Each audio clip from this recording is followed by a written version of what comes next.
At the banquet in my previous life, our families needed an alliance through marriage, and my brother asked me whom I wished to choose. Without hesitation, I picked my seemingly carefree childhood friend Gupei, yet after our wedding, he maintained ties with his first love, and they even had a child together. When his buddies teased him, he sneered, "When Chiwu is the world's ultimate simp, no matter what I do, she'll never leave me." My heart finally turned to ice as I walked away. But then a car crash on the highway claimed 2 lives in one tragic blow. When I opened my eyes again, I was back at the banquet. "Chiwu, have you decided who you'll choose?" my brother asked me softly. I stood there trembling, still unwilling to believe that rebirth could actually happen to me. Before I could respond, Auntie Gu stepped forward and handed me their family heirloom bracelet. She smiled gently and said, "Wu will definitely choose our boy. They've grown up together since childhood, their bond is deeper than anyone else's." "Mom, are you drunk already without even drinking? Who'd want to marry Wen Chiwu? She's a poor student, short, and her looks are just average. Marry her, she'd taint our Gu family's genes." Gupei frowned, his gaze toward me tinged with disgust. Just like in my previous life, his tongue was as sharp as ever, but in my last life, I simply thought it was because we'd been bickering since childhood. And never realized, Gupei genuinely loathes me at this moment. Snapping back to reality, I immediately took 2 steps back. "Aunt Gu, Pei and I are just friends." As the words hung in the air, the surrounding crowd fell silent instantly. Everyone knows the Wen and Gu families have been close for generations. Everyone also knows I've had a crush on Gupei since we were kids. Mrs. Gu's face stiffened. She averted her gaze from me and gave her son a firm pat on the shoulder.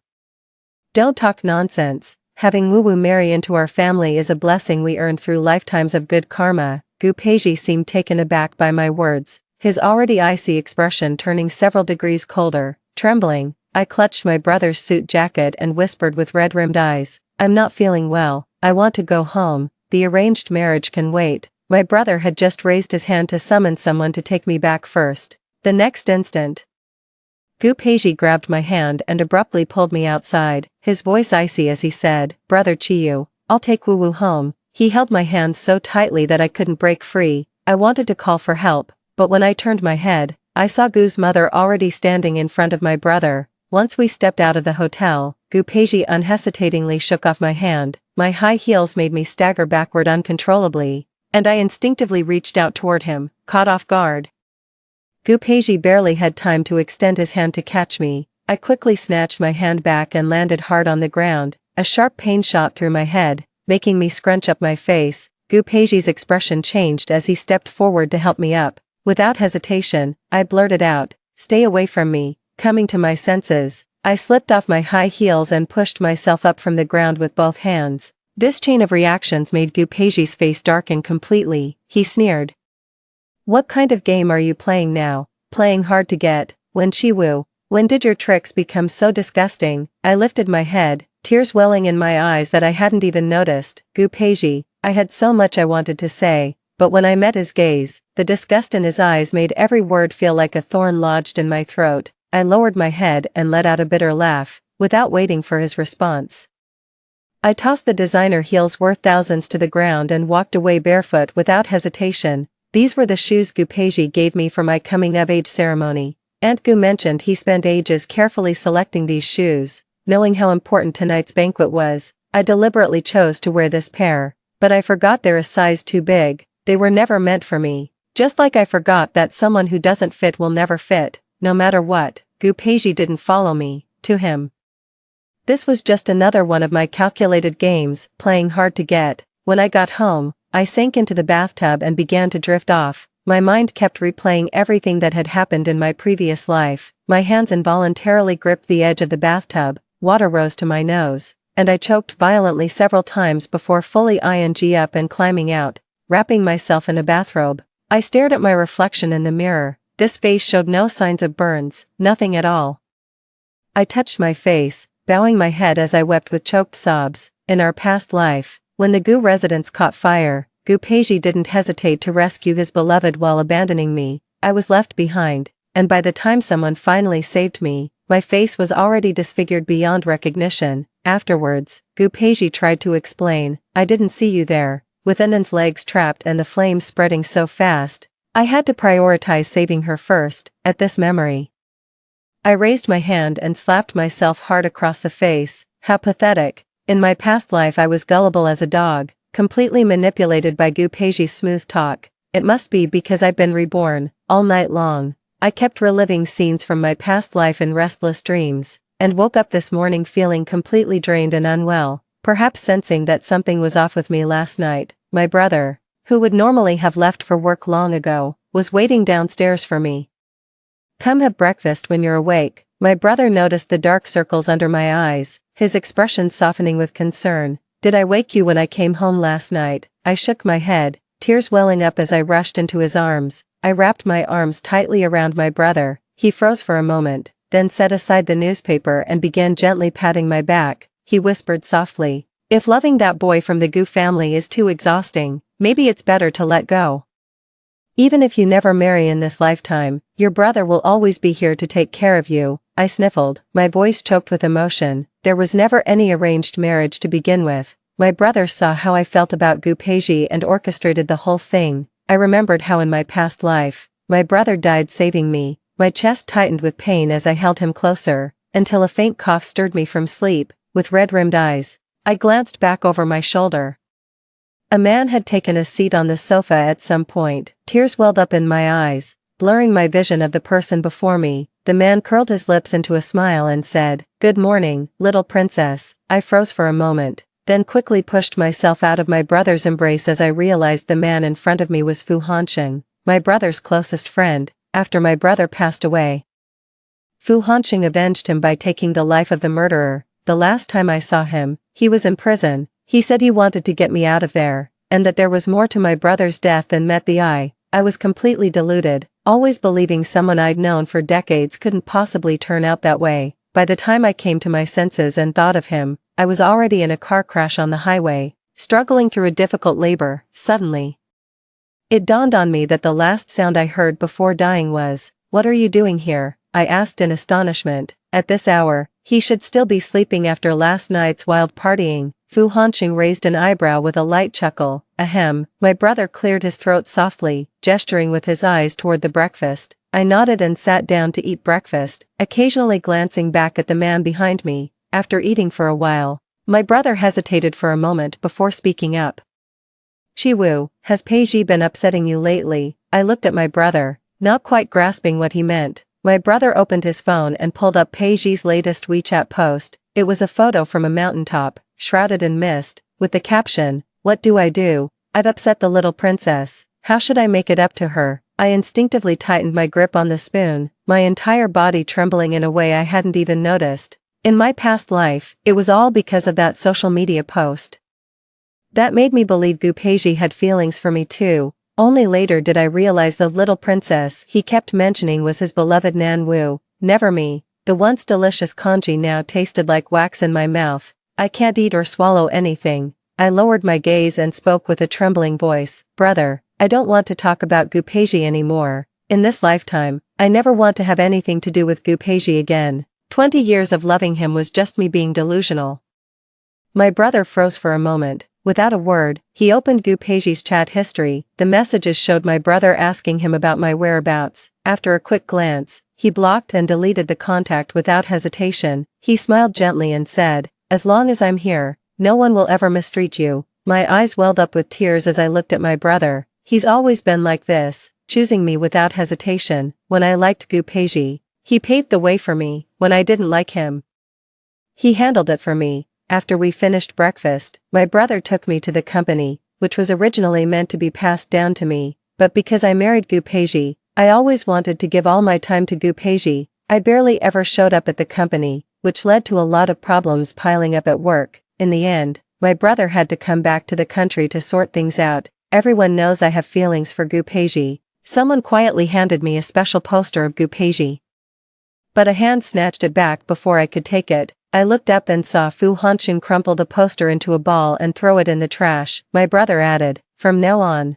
nothing related to Gupei is allowed in this company." It suddenly dawned on me that Gupei was a celebrity. Once we entered the office, my brother instructed his assistant again, "Spread the word, take down all posters of Gupei, and also, brother, There's no need for that, I interrupted. After all, we still have business dealings with the Gu family, not to mention the relationship between our two families. My brother noticed my concern. He shook his head with a light laugh and said, I told you I wouldn't let you be wronged. With that, he motioned for his assistant to proceed as instructed. My brother had an impromptu meeting, leaving just Fu Hanqing and me alone in the entire office. We hadn't interacted much before. The only thing I knew about him was that he'd been carrying a torch for someone for years, but my love remains unrequited. I heard they already have someone else in their heart. Feeling his gaze fixed on me, I turned away uncomfortably. Moments later, my phone rang from inside my bag. Pulling it out, I stared at the screen for a few seconds before hanging up without hesitation. Fu Hanqing raised an eyebrow with a light chuckle. Not going to answer it. Spam call, I said coldly. My expression hardening. Moments later, a text message arrived on my phone. I'm sick, bring me some medicine, followed by a hotel room number. I frowned at my phone, completely unaware that Fu Hanqing had already stood up. By the time I realized it, Fu Hanqing raised an eyebrow with a teasing grin. Oh, who's sending our little princess a room number? I've always been very security conscious. I could always sense Gupei's presence the moment he approached, but this time I was visibly startled, gasping for breath in ragged heaves. Fu Hanqing seemed equally caught off guard, handing me water while quipping with a teasing smirk. This room number looks familiar. Isn't this the young Master Gu's private suite? Every scion from an affluent family has their own reserved VIP rooms and private spaces wherever they go. Gupei's room number is 0726. I never noticed a thing back then. It suddenly dawned on me that the room number was Nanwu's birthday. My fingers trembled ceaselessly. Fu Hanqing, who had been teasing me moments before, immediately sensed something was wrong. He frowned and asked tentatively, what's wrong? Did that punk from the Gu family bully you? I may not have many talents, but I sure know how to throw a punch. I shook my head gently. I immediately blocked and deleted Gupei's number. Someone who no longer matters isn't worth getting hurt over. I looked up at Fu Hanqing. His gaze was practically flirtatious, making me blush under his intense stare. Fu Hanqing clearly wasn't buying it. Gupei was still waiting for the medication at the hotel. His argument with Wen Qiwu had been witnessed by someone yesterday, and someone in the group immediately chimed in teasingly. Oh ho, looks like the childhood sweethearts are calling it quits. Princess Wen seems really pissed off this time. Peiji, stop getting on Qiwu's nerves all the time. One day she'll give you the cold shoulder and you'll live to regret it. Scrolling through the group chat messages, Gupei let out a cold, mocking laugh. Having known Wen Qiwu since childhood, he was fully aware of her temperament. Once she delivered the medicine, he could just buy some trinket to placate her, and she'd still follow him around like a lovesick puppy. He'd pulled this stunt thousands of times before. Gupei was getting fed up. He lounged lazily on the sofa, scrolling through videos for over half an hour while still waiting for his medication. People in the group chat were still spectating and asking if the medicine had been delivered. The constant stream of messages pushed Gupei to his breaking point. He immediately closed the video app, opened the pinned contact, hesitated for a moment, and made the call, but the moment the call connected, he heard the disconnected tone. Gupei froze in disbelief. He stared at his phone for a moment, then dialed the number again. The call still wouldn't go through. Young Master Gu had never been blocked by anyone before, so he didn't even realize what was happening. He decided to look it up on his smart assistant. After seeing the results, he stood frozen in place for a long time. When he finally snapped out of it, his face darkened instantly and he slammed his brand new phone onto the ground. The phone shattered into pieces immediately. Wen Qiwu, you've really outdone yourself. Far away, Wen Qiwu had no idea what was happening, nor did she care what might happen to Gupei. By the time her brother finished the meeting, it was already noon. Fu Hanqing suggested, how about some hot pot? I'm craving it. My gaze fell upon Fu Hanqing. Whenever I'm feeling down, I always crave a fiery hot pot. Numbing my senses with spice leaves no room for these troubles.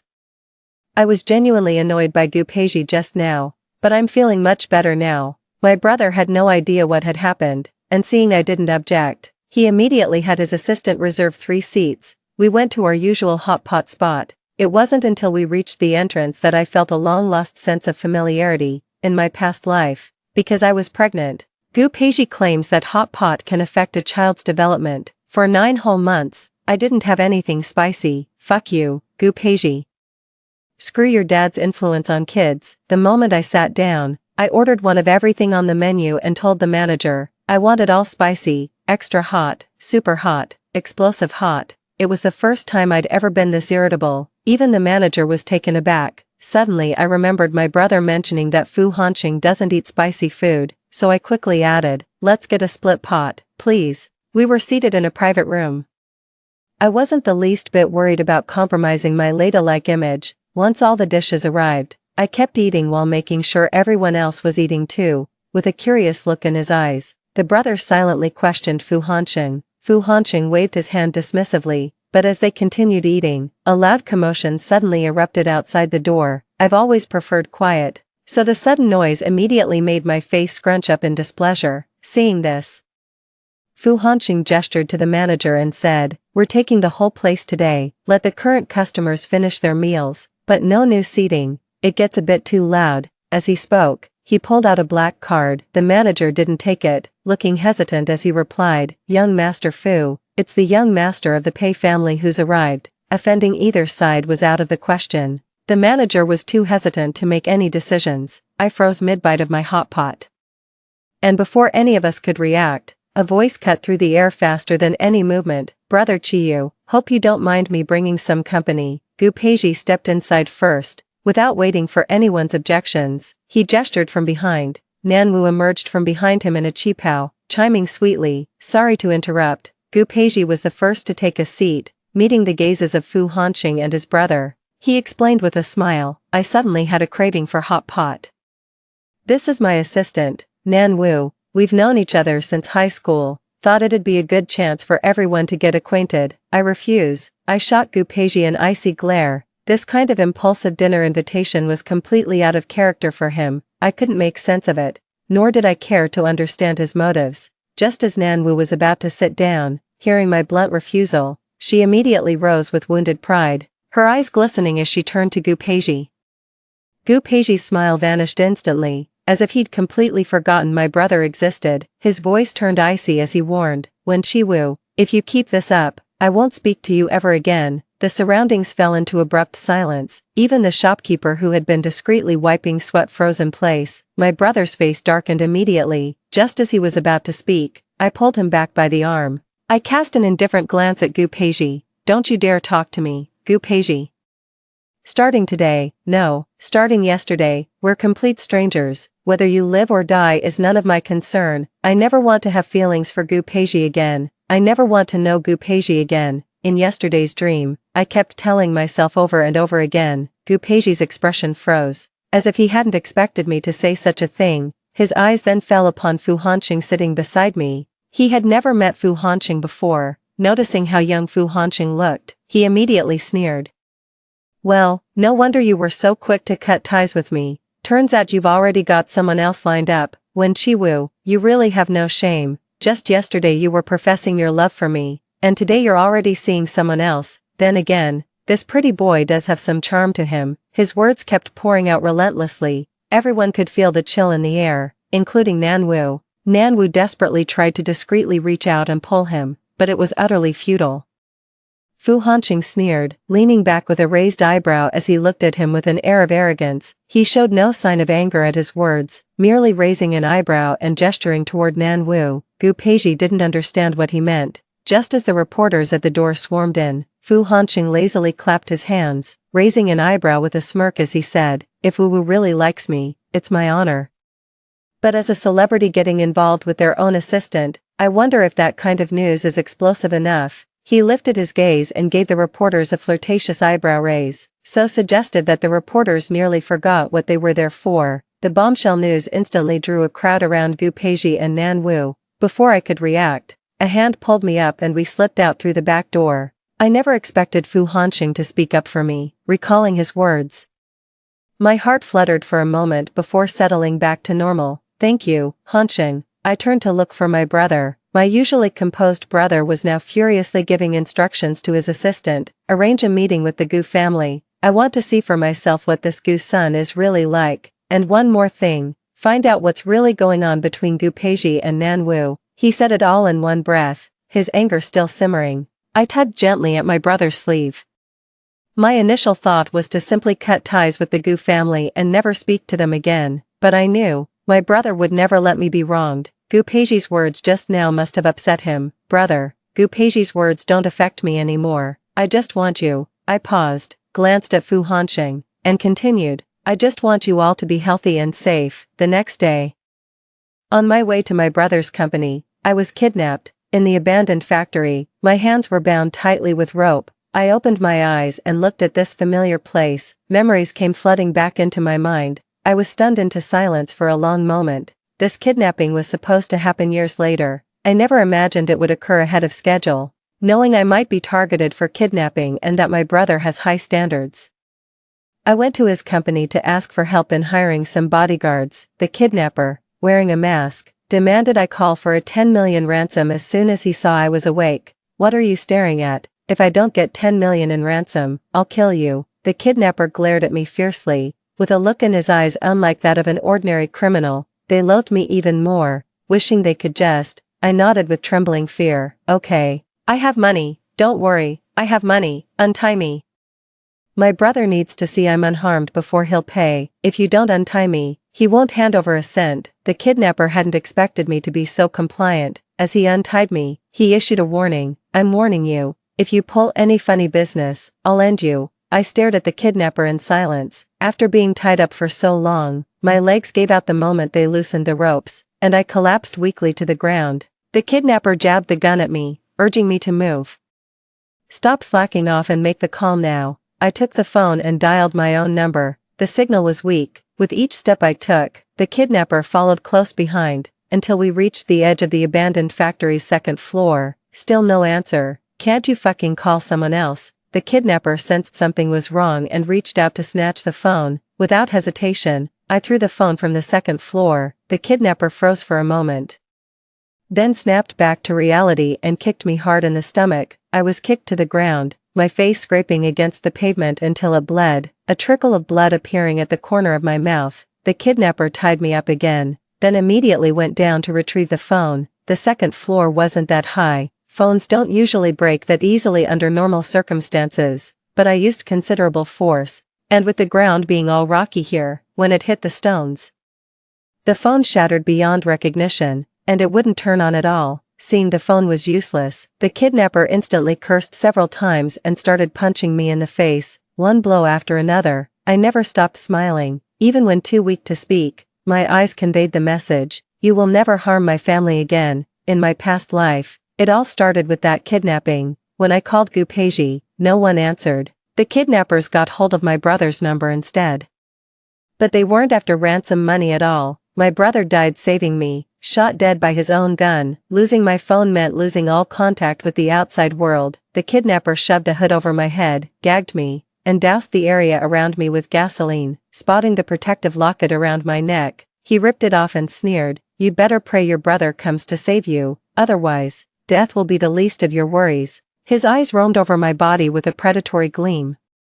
I paid no mind to his threats. Nothing else mattered as long as my brother remained safe. News of my kidnapping went viral online, but I never expected Gupei to be the first one to find me. He was the first to locate me, and seeing my injuries, he brutally kicked the kidnapper. The kidnapper was kicked so hard he dropped to his knees. "Who said you could touch her?" Gupei's face was dark with anger, an expression I'd never seen on him before. I stared at him in astonishment.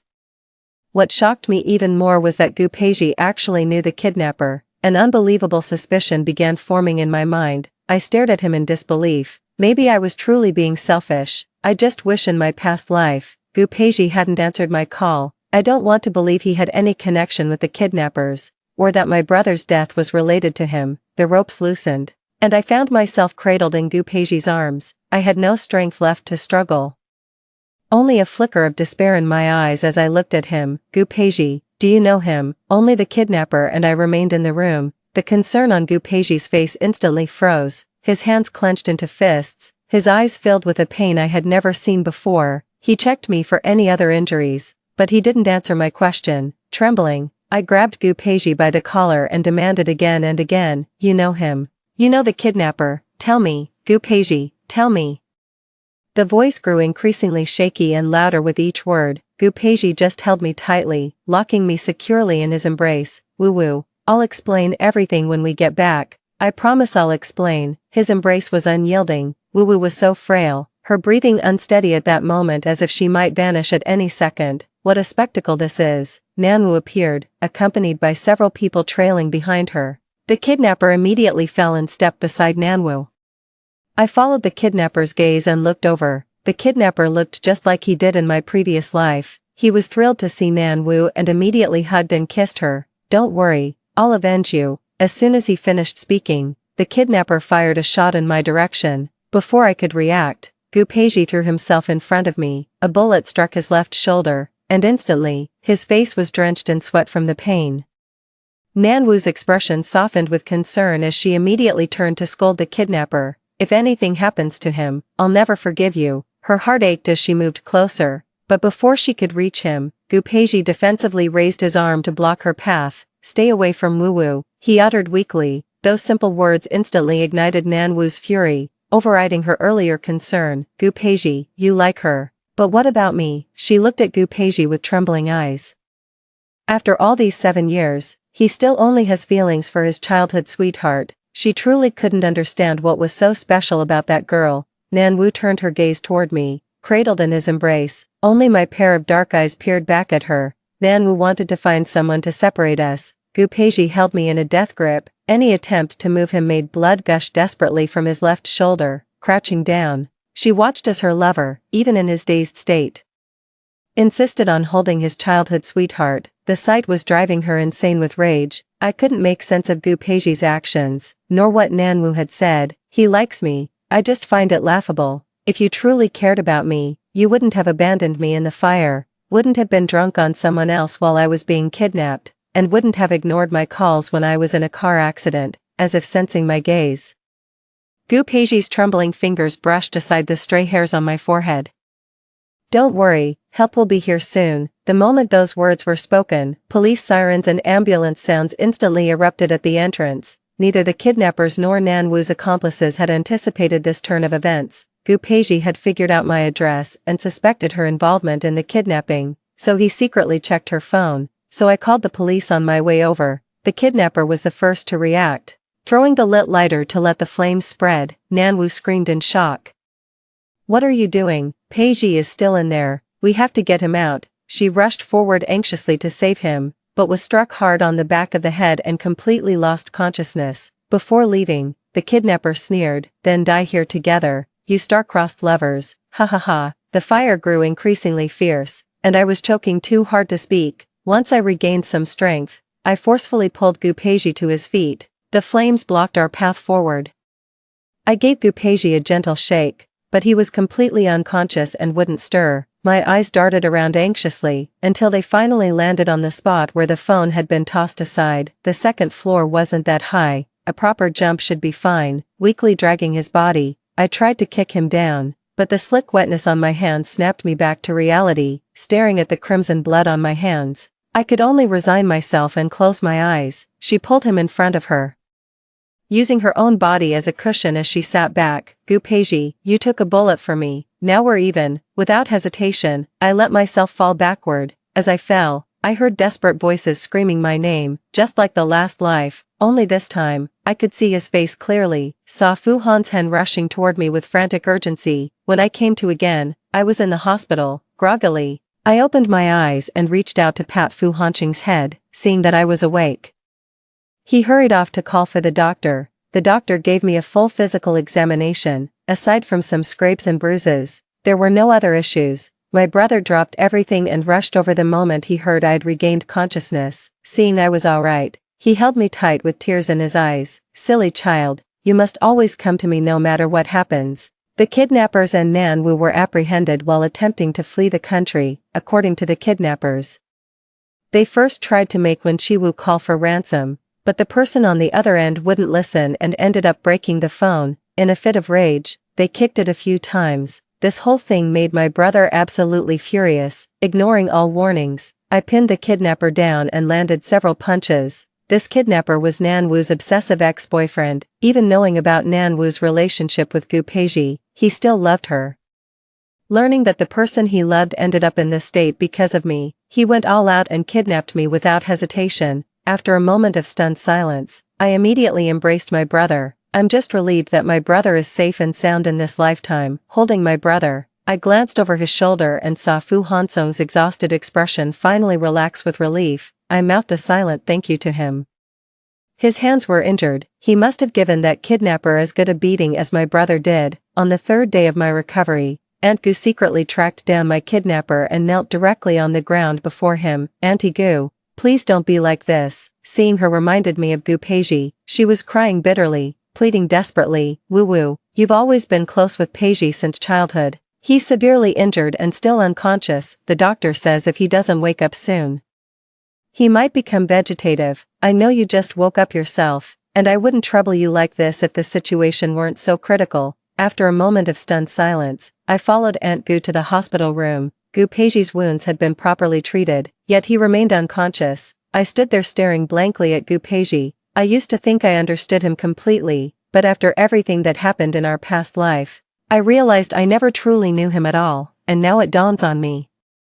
I've never really known who Gupei truly was, not from the very beginning. I never knew in either of my lives. I stared at Gupei for what felt like an eternity, so long that I didn't even notice someone had appeared at the door. When the wind blew in from outside, I instinctively moved to close the window. Just as I stood up, a warm hand grasped mine. I turned around in surprise, meeting Gupei's cool gaze. Fu Hanqing outside the door was the first to react, followed by Aunt Gu, who was about to enter. Seeing her son regain consciousness, she immediately rushed off in delight to fetch someone. Throughout the entire medical examination, Gupei's gaze remained fixed intently on me. Once it was confirmed he was alright, I turned and left the room. Fu Hanqing had been waiting for me for quite some time. He raised an eyebrow with a light chuckle. Not going to watch anymore. I shook my head. I'd seen enough in my previous life. Even though something like this happened with Gupei, the fault still lies with him. Old Master Gu has always been strict, and he values face, caring deeply about his family's long-standing social connections. Mrs. Gu had initially intended to plead Gupei's case, but then one shocking revelation after another about him and Nan Wu started circulating, pushing Aunt Gu to the brink of a heart attack. It turns out Gupei and Nan Wu had been involved for many years. You could say we were more like bedmates. Gupei knew perfectly well that someone like Nan Wu would never be his wife. His reputation was completely ruined. He was blacklisted from the industry. Nan Wu and the kidnappers were both sent to prison. I thought my ties with the Gu family were severed for good, but old Master Gu fell gravely ill, and he'd always doted on me since childhood. After repeated pleas from Aunt Gu, I went to the Gu family home to visit Grandpa.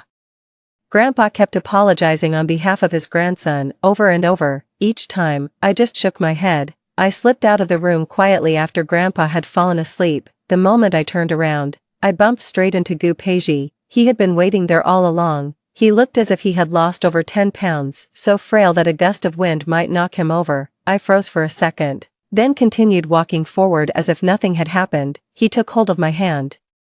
I stopped in my tracks and looked at him. There were so many questions I wanted to ask, but seeing that my brother was fine, and realizing I was fine too, it suddenly dawned on me that those words didn't really matter anymore. He just held me for 2 seconds before letting go. On the way home, a warm breeze brushed against my face. I reached my hand out the window, a safety lock resting in my palm. Perhaps the wind was too strong. The safety lock came undone.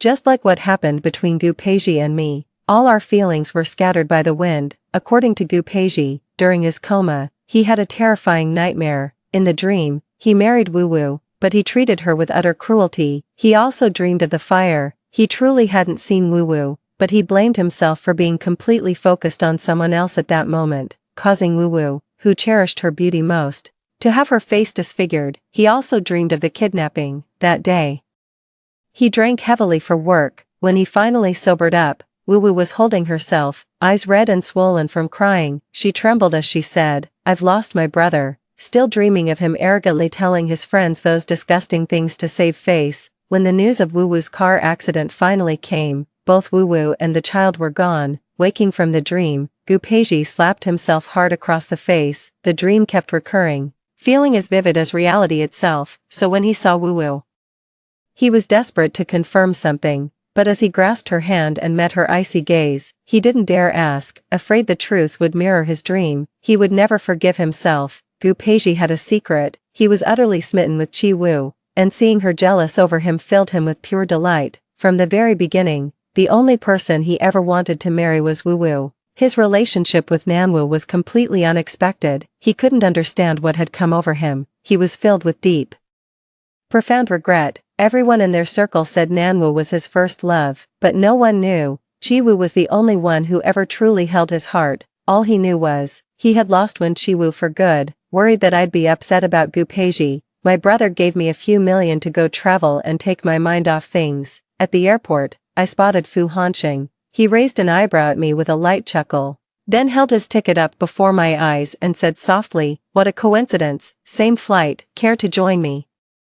Beautiful, I smiled and nodded. The journey was long, and just as I was growing drowsy, Fu Hanqing asked a flight attendant for a blanket. The moment he draped it over me, he leaned close to my ear and murmured softly, "Silly, you're the one who's my first love." He didn't notice at all. I secretly opened my eyes, nor did he notice. I've known about this secret of his for a long time. End of story. Story 2. After being hated by the whole internet due to the plagiarism incident, I publicly announced that I would stop writing. My boyfriend, who had been indignantly accusing me, was stunned. "What are you going to do? Didn't you say there were still a lot of debts to pay off?" His wife Moonlight, the victim of the plagiarism incident, was also flustered. Wei, you don't have to punish yourself like this. I'm willing to give you a chance to start over." I looked at the flashing magnesium lights below the stage, and my expression didn't waver in the slightest. In my last life, these two people humiliated me while colluding with each other to steal my creative achievements. In the end, the words I painstakingly wrote helped Qin Ruoro achieve the fame of a talented writer. This time around, I directly cancelled the author's pen name that I had used for 6 years. I've had enough of living in this cramped rental house. It's time to go home and inherit the family fortune. As for Qin Ruoro, I want to see how you're going to complete the remaining half of the work. 1. May I ask, Ms. Meng, you keep saying that you will produce evidence to prove that you didn't plagiarize. So, where is the evidence? As one of your former readers, I really don't want to believe that you would do such a thing. Were your previous works really written by you? Facing countless microphones thrust towards me, I was first taken aback, and then my heart began to beat violently. I was reborn. Reborn on the day when I held a press conference to prove my innocence. In my previous life, my boyfriend's wife Moonlight plagiarized my novel, which was based on my own secret love story. On the day of the book's evaluation, it soared to the top of the website's gold list, creating a best-selling myth in the youth campus literature genre. After being reposted by Big V marketing accounts, countless netizens exclaimed that it was tear-jerking. I originally wanted to show my creative drafts as evidence, but unexpectedly, on the day of the press conference, my files were emptied, leaving no trace at all. I experienced unprecedented online violence. Every day, I received wreaths, black and white photos, and terrifying express deliveries from all over the place. I gritted my teeth and continued writing, but in the end, I was stabbed to death by radical anti-fans who came to my door. At the moment, I just hesitated for a moment. And my so-called good boyfriend of 3 years, Xue Chen, couldn't help but launch a passionate attack. Meng Weiwei, if you say that Ruoro is slandering you, then produce the evidence. Don't make unfounded accusations and smear others. He glared at me angrily, but there was a flash of complacent in his eyes. Yes, how could he not know what was in my folder? What he wanted was for me to be disgraced and for Qin Ruoro to become the new generation of popular writer. I lowered my eyes, picked up my computer, and walked beside the projection platform. I turned it on and cast the screen. The next second, facing everyone's astonished gazes, I cancelled the author's pen name that I had used for 6 years. Xue Chen and Qin Ruoro stood up directly. I said in a cold voice, "Everyone, I am wrong today. The evidence has been destroyed by those with ulterior motives, and it's difficult for me to defend myself. From today onwards, this pen name is invalid. I will stop writing and never set foot in anything related to the online literature circle again." 2. After I finished speaking, I was about to leave with my computer. Xue Chen rushed in front of me like a shot to block me. "What are you going to do? Didn't you say there were still a lot of debts to pay off? You just decide not to write. Didn't you say every day that writing is your biggest dream?" Qin Ruoro was also flustered. She came over with tears in her eyes. "Weiwei, You don't have to punish yourself like this. I'm willing to give you a chance to start over. I sneered as I watched these two people perform. The next second, Chin Ruoro suddenly gritted her teeth and knelt down in front of me on the spot. Wei, I beg you not to quit the circle just because of this little thing. Your readers will definitely not let me off. I can delete all the information and pretend that none of this ever happened. If you quit the circle, I'll be in big trouble. I won't write either. The sound of click-click from the shutters immediately aimed at her. My former golden editor couldn't help but come over and try to pull her up. What are you saying, Ruoro? Why are you kneeling to a plagiarist? She brought this upon herself. You just signed a top writer contract with the company. Don't forget, there is still work to be done in the future. I was too lazy to be attacked here, so I simply left the scene. To prevent being blocked by reporters, I deliberately took a small path and took a taxi back to the rental house from the back door. On the way back, messages on my Weibo kept popping up. I opened it and found that 4 out of the top 10 trending topics were about me. Hashtag Meng Weiwei plagiarized hashtag. Hashtag Meng Weiwei and Chin Ruoro hashtag. Hashtag Chin Ruoro was forced to kneel hashtag. Hashtag Chin Ruoro's ghostwriter hashtag. The unscrupulous marketing accounts denied all the works I had ever created. They claimed that I plagiarized Chin Ruoro's ideas and threatened Chin Ruoro to be my ghostwriter. There were nothing but curses under my Weibo posts. Damn, it's so disgusting. I actually followed a plagiarist. I watched the live press conference. Meng Weiwei didn't dare to say a word when she was criticized. And in the end, she even forced Chin Ruoro to kneel. At least you have the sense to know to stop writing and quit the circle, otherwise, I'll definitely make you pay. Even your own boyfriend stood up to accuse you. Meng Weiwei, what have you done? I think she's made enough money and is running away. I support Chin Ruoro to sue to the end and let her face the lawsuit. The comments on my backstage were all foul language. In contrast, the number of followers on Chin Ruoro's Weibo increased sharply. And there were a lot of warm and encouraging comments below. I left a comment, then I wish you can continue to update daily and complete the second half. Don't let your readers down. I knew that I didn't have much saved work left. Chin Ruoro was too impatient. She was worried that I would publish the work before I finished stockpiling the drafts, so she simply took the initiative first. But she couldn't complete the foreshadowing and Easter eggs I left in the front. Exposing her was just a matter of time. 3. I returned to the rental house. The 90 square meter house was neither too big nor too small, and I had decorated it to be warm and comfortable. On the old wall were photos pasted together to form a heart shape, photos of me and Xue Chen. But every one of them was secretly taken by me and then developed by someone else. He never agreed to take photos with me. He also didn't want to post on moments, and on anniversaries. He would even give me the cold shoulder and disappear in advance. Over the years, I paid for the rent and utilities. I also basically paid for our meals, shopping, and outings. I immediately, under the pressure of paying the liquidated damages, proposed to the landlord that I would move out. I threw away the things I didn't need and packed up as quickly as possible. Just as I was busily working, there was a knock on the door. I opened the door and found that it was Xue Chen and Chin Ruoro. Weiwei, are you moving? As soon as Chin Ruoro entered the door, she hypocritically took my hand. I coldly pulled my hand back. Xue Chen looked at me coldly, and the disdain between his eyebrows was obvious. Moving? As far as I know, her father has long since passed away due to illness. The money she has worked so hard to earn by writing over the years has been used to pay off the medical expenses her father owed. She even feels pained about the monthly rent of 2,000 yuan for this house. If she moves, she can only move to a shabby single dormitory. I looked at him expressionlessly. What do you want? Xue Chen said with disgust. Apologize to Ruoro and publicly admit that you plagiarized. 4. My eyebrows twitched. Is this something a decent person would say? I angrily questioned him. Xue Chen, don't you know the truth? You've been living off me all these years. Where do you get the nerve to say such things now? Xue Chen's expression didn't waver in the slightest. He said with a sense of righteousness, just because you're a jobless vagrant without parents, and Ruoro has been a princess surrounded by everyone's attention since she was in school, I will help her get whatever she wants. You probably don't know yet. Ruoro's parents are middle school teachers. She's thousands of times better than you in every way. My boyfriend, who had been in a relationship with me since college, was now attacking me with the most vicious words. He only knew that I came from a single-parent family and moved out because I had a disagreement with my mother. but he didn't know that my mother was the general manager of the Asia-Pacific region of a certain multinational group. After my father passed away, he left us an inheritance worth 9 figures. It can be said that if I hadn't chosen to stay here to avoid inheriting the family business back then, I would have been someone that Xuechen could never reach in his entire life.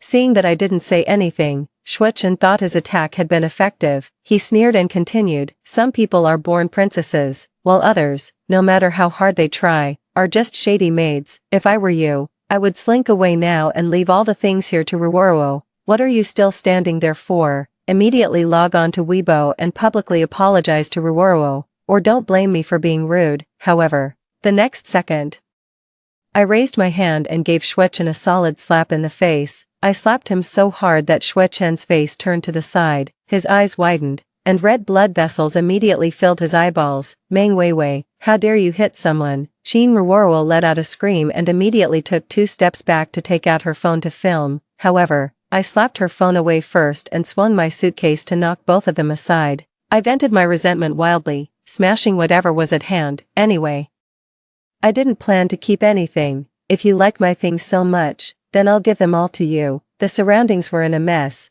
and all the visible items were smashed to pieces by me. I opened the door and strode out of this place where I had lived in a cramped space for 3 years. 5. I called my mother. We hadn't been in touch for several years, but when I dialed the number, she answered immediately. At that moment, my tears flowed uncontrollably. In my previous life, from the time I left in a fit of pique after graduating from university until I was killed, I didn't get to say a word to my mother. I couldn't imagine how sad she would be when she heard the news of my death. This time, I just wanted to be my mother's little spoiled one. "It's good to be home, it's good to be home." My mother's voice kept trembling, and in the end, she could only repeat these 4 words. Soon, I boarded the plane back to Shanghai. Before boarding, I took a look at Weibo and found that Qin Ruoro had hypocritically posted another message. "Sorry, everyone, I'm going to stop writing for a while. The things that have happened recently have made me feel a bit overwhelmed. Meng Weiwei is also a senior that I have always admired. I want to take a leave of absence for a while to adjust myself." And Li Fei, the editor who had once shown me great care, quickly reposted this Weibo post. "Fans, please give Ruoro some time to come up with better works. Next month, we will hold a fan meeting event in Shanghai. Everyone is welcome to attend." It was clearly trying to build Qin Ruoro into a popular author. I sighed, turned off my phone, and fell into a deep sleep. When I got off the plane, my mother had already come to pick me up with a driver and bodyguards in a Rolls-Royce. She said that she had heard about my situation and was going to ask her friends to handle the public relations and contact a lawyer to sue at the same time. "We will pursue this matter to the end. We will never let my precious daughter suffer any grievances." I lay in my mother's arms. Her hand kept stroking my back, and her chin gently rested on my forehead. There were all kinds of exquisite dishes in the car, as well as my favorite drinks from before. My mother was afraid that I would be hungry, so she started preparing as soon as she received my call. I hugged my mother tightly. "Don't worry, Mom, there's no need to go to so much trouble." I smiled and said, "Soon, the real plagiarist will reap what she sows." 6. It felt so great to move back into our big villa. I didn't have to get up early to buy groceries and prepare 3 meals a day, and I didn't have to wash my clothes myself. The balance in my card with countless zeros was more than I could spend, and I no longer had to worry about the rent and expenses every month. My mother specially tidied up a study for me. There were several walls full of books and a computer with the highest configuration, which supported me to do anything I wanted. Every morning, I could bask in the sun in front of the floor-to-ceiling windows, do yoga, and have beauty treatments. At noon, I could enjoy a full banquet. In the afternoon, I could go shopping, have afternoon tea, and learn equestrianism, yoga, and golf. In the evening, I could have a glass of red wine, take a bath in the spacious bathtub, and fall asleep accompanied by the tuner specially hired by my mother. My physical fitness and mental state have been greatly improved, several levels higher than before. However, at the same time, with Qin Ruoro's long-term discontinuation of updates, dissatisfied voices gradually emerged online. Some people began to question, can Qin Ruoro really write? Could it be that what Meng Weiwei said was true? There's no reason to stop updating for so long when she's so popular. She has no professional ethics at all. Is she playing tricks on everyone? Refund the money quickly. Chin Ruoro was also anxious. She logged on to Weibo more and more frequently. I knew this person very well. She had a delicate appearance since she was a child and was used to relying on men. She didn't have any real talent or learning at all. Asking her to write a few words was harder than killing her. What's more, my book was completely based on my own real-life situation, telling the story of my unrequited love for a senior back then. Even if Shuechen knew me well, he could only tell Chin Ruoro about some individual events. So, Chin Ruoro couldn't withstand the pressure and reluctantly wrote a chapter under Shuechen's guidance. But the plummeting data and the flood of negative comments soon made her delete it. So, she played the victim on Weibo again, claiming that she was ill and having an operation. And she really couldn't do anything about it. But she also promised that she would definitely hand over a work that satisfied everyone at the offline meeting. One day, I was shopping at Hermes, thinking about which bag to match with my new clothes, when editor Li Fei suddenly sent me a message saying that she wanted to meet me. Weiwei, I see that your IP address is in Shanghai. Coincidentally, I'm also on a business trip here. Let's have a good chat.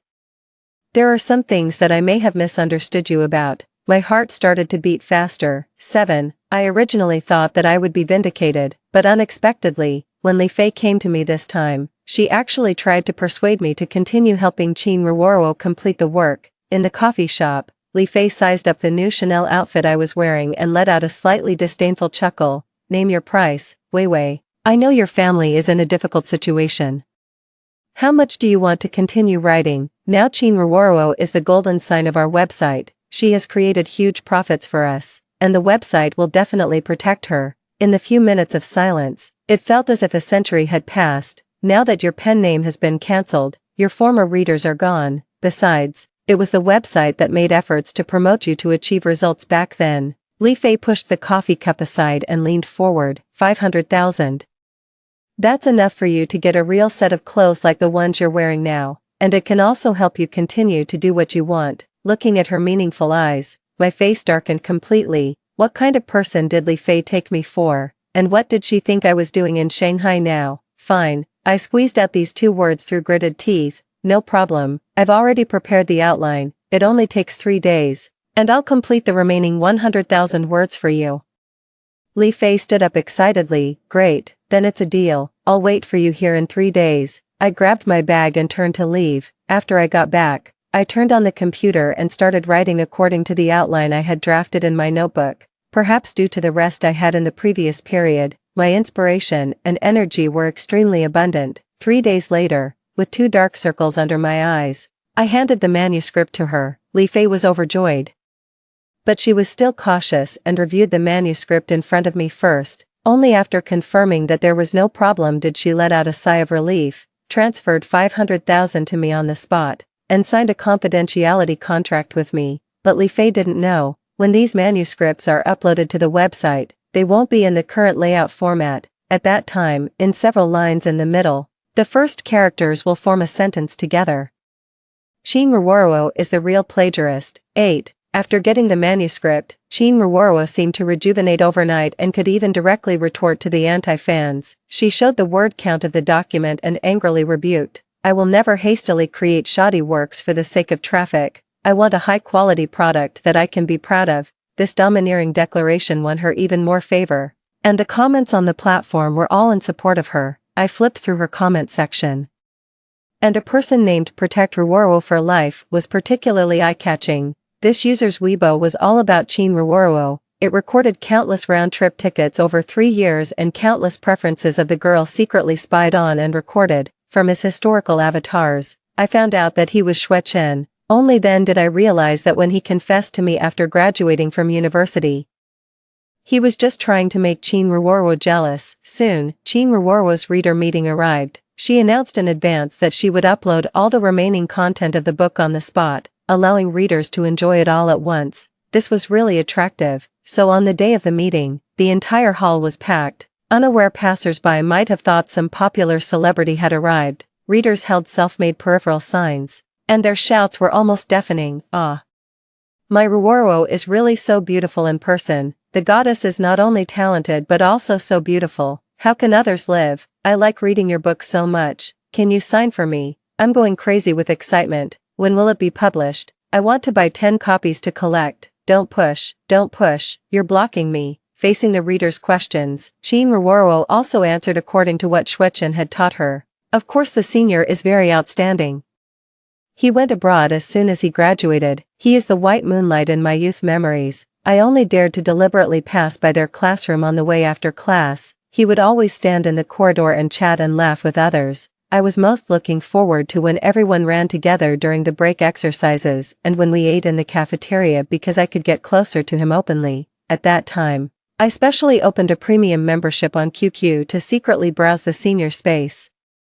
When I saw him, I didn't dare to raise my head and deliberately put on a very cold look, until now. I'm afraid he still doesn't know that I liked him. Qin Ruoruo's expression when speaking was shy and timid, just like a little girl secretly in love with her favorite male god in school. When it came to some moments, she would also lower her eyes, as if she was experiencing the pain of secret love all over again. Finally, the most exciting moment arrived.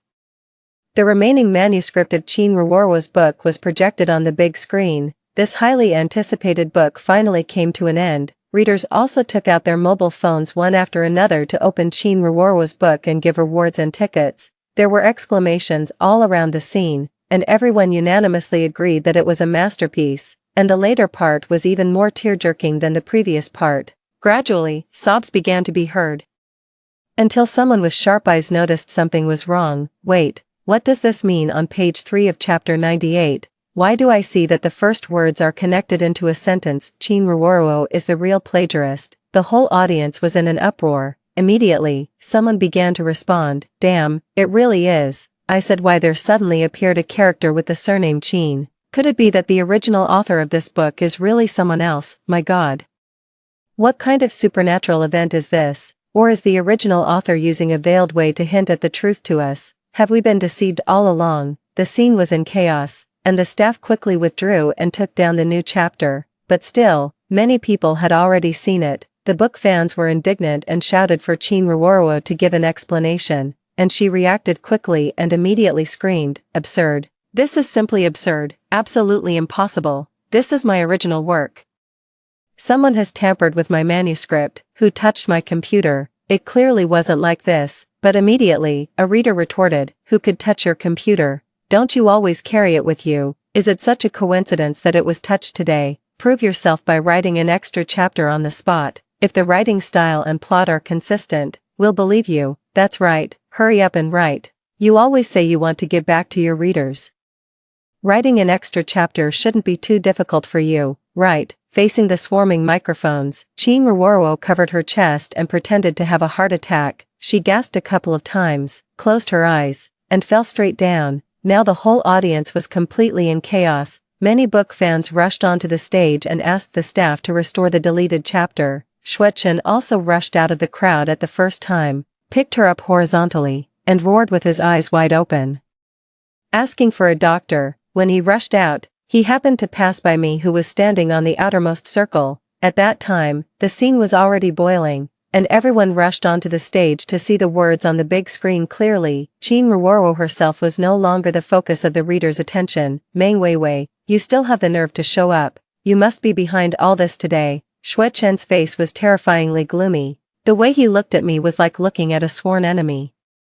You're jealous that Ruoruo has my love, so you've always been unhappy with her. I know that, but your methods today are really despicable. You just can't stand to see the person I like do well and deliberately want to ruin her. You bitch, just wait. If anything happens to Ruoruo today, I'll kill you. He roared at me, just like a general who was furious for the sake of his beloved. Just as Xuechen was about to push my shoulder and rush out, I also spoke softly, Xuechen. Do you think I was with you just because I liked you? His footsteps stopped. He turned around with his whole body tensed. You also know that the person I had a crush on went abroad after graduating from university. The reason I agreed to your confession was, first, to heal my heart, and second I smiled and pointed at the tip of his nose. You have a small mole here, just like him, but unfortunately, a substitute can never compare to the real thing. 9. After this farce of Qin Ruoruo. The website originally wanted to create a personal IP through this event and successfully earn a wave of traffic, but it ended up in vain. Instead, it was met with overwhelming abuse and doubts. Some people began to dig out the dispute between me and Qin Ruoruo back then and shouted at the website's official. Meng Weiwei has written books for many years, and every one of them has been on the gold list. I was skeptical when such a person was accused of plagiarism. It was because you, the official, strongly protected Qin Ruoruo that we chose to believe. Qin Ruoruo's speech at the meeting was illogical and lacking in level, except for answering those questions about secret love, but who can guarantee that this wasn't a prearranged draft? I read the article she published some time ago and quickly deleted. It was as watery as that of a primary school student. Could this be her true level? This is the first time I've seen such a website. It can't tell right from wrong just for the sake of traffic. Refund the money. If I recharge again, I'm a dog. You really deserve it. You forced away your own veteran top writer for a plagiarist. As expected, those who do evil will surely come to no good, but some netizens were willing to wait and see. The only way to prove Qin Ruoruo now is to let her write on the spot for everyone to see. Otherwise, she's a plagiarist. But Qin Ruoruo had always wanted to rely on this book to earn enough traffic and take the self-media route. She had never put in any effort from beginning to end. She posted one refined photo after another on Weibo and was more concerned with the compliments on her beauty. Now the website also realized what had happened, but it couldn't escape the sharp drop in market value and was deeply affected by the backlash of traffic. In a fit of anger, the boss directly fired Li Fei and took Qin Ruoruo to various drinking parties to ask for help. It was said that Qin Ruoruo was dressed up like a colorful butterfly, and it was hard to comment on the reasons. This website was just trying to make a last-ditch effort. My mother knew about the Shanghai Circle, and she had already asked all her friends to ignore them, and today, coincidentally, the person the boss was trying to ask for help from was my mother. When my mother showed me the invitation message sent by the other party, I almost burst out laughing. Honey, it's time to end this game. How about I just reject him directly and then contact a lawyer to sue? I smiled and stopped my mother. It's okay, Mom. Tell him to let Qin Ruoruo come to this drinking party. It's been a long time since I had a good talk with her. 10. A few days later, Qin Ruoruo, dressed up carefully, appeared in the hotel lobby, and Shuechen also came as her assistant. At that time, I was feeding the small fish by the rockery in the lobby. From a distance, I heard a sharp shout. Meng Weiwei. Shuechen took the lead and strode over, grabbing my arm. Why are you so persistent and followed us here again? His hand was gripping me so tightly that it hurt. I slapped it back without hesitation. Take your dirty hands away. Is this hotel owned by your family? Are you the only one who can come in? Meng Weiwei. Do you know that this hotel costs 8,888 yuan per person? Do you deserve to stand here? Qin Ruoruo simply tore off all her disguises and stared at me with extreme hatred. You're just fated to live in a rental house. Your boyfriend doesn't love you either. You don't deserve anything good in this life. She spared no effort to attack me, thinking that saying these words would make me suffer. However, I just casually said one sentence. Anyway, today I'm standing here as a guest, and you. Could it be that someone invited you to dinner too, you? Qin Ruoruo was immediately at a loss for words. Her chest heaved with anger, and she tried to calm down and sneered. A guest? It seems that you came to Shanghai to be someone's mistress. How could such a noble place let someone like you in? Funny. Do you know who I'm here to meet today? Ms. Feng Zhao. If you're ignorant, search it on the internet. I'm afraid your sugar daddy, no matter how powerful, is not as good as one finger of Ms. Feng. Shuechen immediately joined forces with Qin Ruoruo in hostility. That's right, Meng Weiwei, don't be overconfident. When you're played with and kicked out, you'll have a hard time. I looked at him expressionlessly. I remembered every word Shuechen said now. Today, I would make sure he came and didn't leave. Soon, something that left these two people dumbfounded appeared. After a while, my mother walked in vigorously with several assistants. Ah, Ms. Feng, I'm Ruoruo. I've long admired you. Qin Ruoruo immediately greeted her obsequiously to introduce herself, but my mother didn't even look at her. She walked straight up to me, took my hand, and rubbed it in her palm, asking extremely gently, "Are you cold? What are you doing standing at the door? Go in and order. Don't you love this place the most?" Out of the corner of my eye, I saw that Qin Ruoruo's expression froze. Ms. Feng. I deliberately imitated Qin Ruoruo's tone. You go in first, I'll be there later. My mother understood what I meant. She nodded and specially arranged 2 bodyguards for me before going up the stairs. What's going on? Qin Ruoruo immediately looked at Shuechen, Why does she seem to have such a good relationship with Feng Zhao? Could it be that Feng Zhao is her mother? Xuechen frowned and immediately denied it. How could it be? Does Meng Weiwei look like a rich lady with her shabby appearance? I heard that some rich women have very perverted hobbies, maybe Feng Zhao. After getting older before Xuechen could finish speaking, I had already signaled the bodyguards with my eyes to take him aside and teach him a lesson. What are you doing? Are you going to hit people in broad daylight? I'm going to call the police. Help, come and save me. Xuechen was lifted out like a little chicken. He was soon so frightened that his voice was trembling. I'm here to meet an important person. She won't let you get away with treating me like this, however. These well-trained bodyguards turned a deaf ear. They specifically hit the places under his clothes, using heavy punches to punish his mouth that was full of wild rumors and foul language. Soon, blood oozed from the corner of Xuechen's mouth. He lay on the ground, dying, like a dead dog, and Qin Ruoro glanced at him and then turned her face away in disgust. This boy was nothing more than a dispensable sycophant in her eyes. She had never been the least bit interested in Xuechen. What on earth are you to be able to cling to a rich woman, Meng Weiwei? I never thought you'd stoop so low. You're just playing the weak and pitiful card, aren't you? Seeing my mother appear on the stairs and about to come down, Qin Ruoro was quick as a flash. She grabbed my hand and slapped herself hard, then she ran towards my mother, crying and shouting, "Ms. Feng, save me. This Meng Weiwei not only plagiarized my work before, but now she's threatening me and attacking me. Please help me." 11. Qin Ruoro's heart-rending cries echoed throughout the entire lobby. She was disheveled, her face deathly pale, and her act was extremely convincing. Anyone who saw her would feel a bit of protective instinct. However, before she could reach my mother's hand, she was mercilessly blocked by the bodyguards. Qin Ruoro couldn't stop herself in time and fell to the ground. "Ms. Feng, please do justice for me. This Meng Weiwei is really hateful. She's not as innocent as she looks, in fact." Privately she "Shut up," my mother spoke sharply. I had never seen her with such a terrifying expression. She glared at Qin Ruoro, a storm raging in her eyes. "So you're Qin Ruoro." Qin Ruoro was so frightened that her breath hitched, but she still didn't give up and weakly said, "Yes, it's me, ma'am. Please don't believe the online rumors. I've been framed." My mother sneered. "Do you know what my relationship with Meng Weiwei is?" Qin Ruoro's expression froze. At the same time, the boss of the website appeared at the hotel entrance at some point. He had clearly rushed over in a hurry, sweating profusely, and his two legs were constantly shaking. He stumbled in, and his voice was even more unpleasant than crying.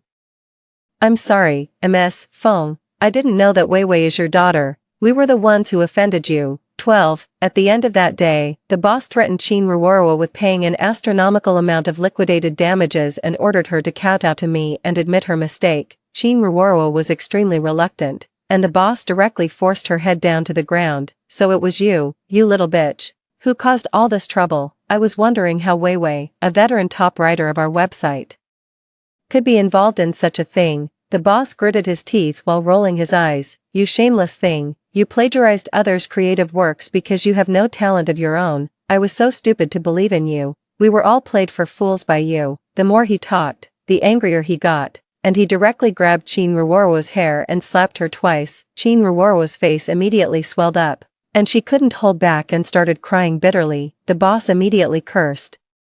"You still have the nerve to cry. You did it but don't have the guts to admit it. You've smeared the reputation of our website. Who will dare to invest in us in the future? You're really a black sheep. If you don't have the ability, don't take on the task, and you even dared to frame others. I was really blind to have an author like you." I just sneered and watched them fight among themselves. I still remembered clearly what Li Fei, on behalf of the website, had done to me. Now he wanted to get himself off the hook. That was impossible. "You still have the nerve to show up here. Immediately go on Weibo and post an apology statement for me." The boss had obviously come here well prepared. He had already pre-edited a passage of text and forced Qin Ruoro to post it on Weibo, making her admit the fact of her plagiarism and publicly apologize to me. As soon as this Weibo was posted, it quickly set off a hot topic.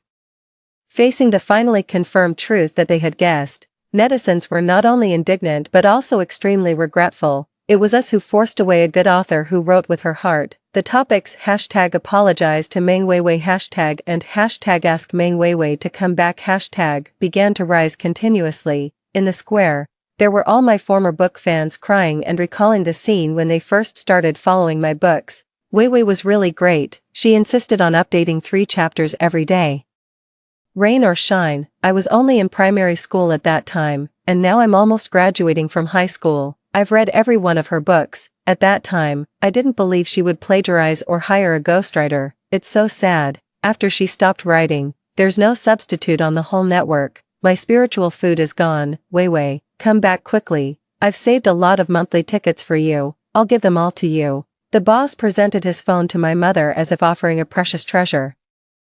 Thinking that my mother would let it go and help him make a comeback, however, facing the boss's calculating eyes, my mother just coldly dropped a sentence. We've already prepared the evidence, your website, and this girl, just wait for the lawsuit. 13. Not only did Qin Ruoruo lose her reputation, but the story of Xue Chen and me was also sorted out by the fans and then posted.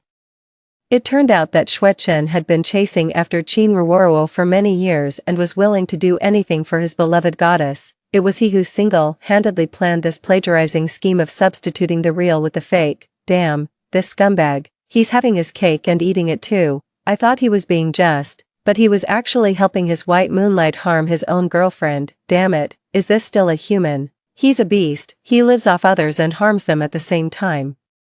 He's so despicable. These 2 scumbags should be locked up and die. I've never seen such disgusting people. Sisters, I also found this scumbag's Weibo secondary account. He really has always been a traitor. The online violence and doxing that fell on me in my previous life were now returned to Qin Ruoruo and Xue Chen with even greater intensity, and because they had posted so many Weibo posts, their specific addresses were easily locked down. In my previous life, my boyfriend's white Moonlight plagiarized my novel, which was based on my own secret love story. He soon couldn't bear the burden and was forced to leave the hospital. He realized that licking his white Moonlight would get him nowhere. He tried to contact me several times to reconcile with me, but how could the indignant netizens give him a chance to breathe? He finally couldn't take care of himself. After paying off all the debts and going bankrupt, he slunk back to his hometown with a body full of ailments. As for Qin Ruoruo, her situation was much worse. She had to deal with the lawsuit, bear the huge compensation demanded by the website, and endure the overwhelming online violence. She soon couldn't take it anymore and had a mental breakdown. One late night,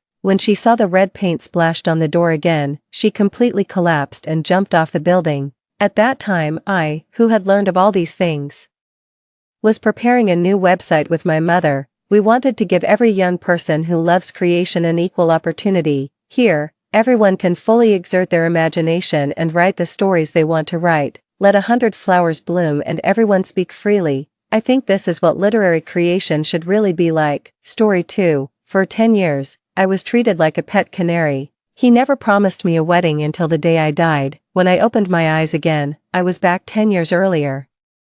To avoid the same nightmare, the first thing I did after my rebirth was to seek out his future archenemy. At that time, he was just a struggling mechanic. I slammed my bank card on the table. Marry me, and I'll give you my salary after we're married. He gritted his teeth and replied, if you pay me 3,000 a month, I'll agree. 1. I proposed to Jang Jia. At that moment, he had a cigarette in his mouth. What do you see in me? I thought hard and managed to squeeze out, handsome, heh.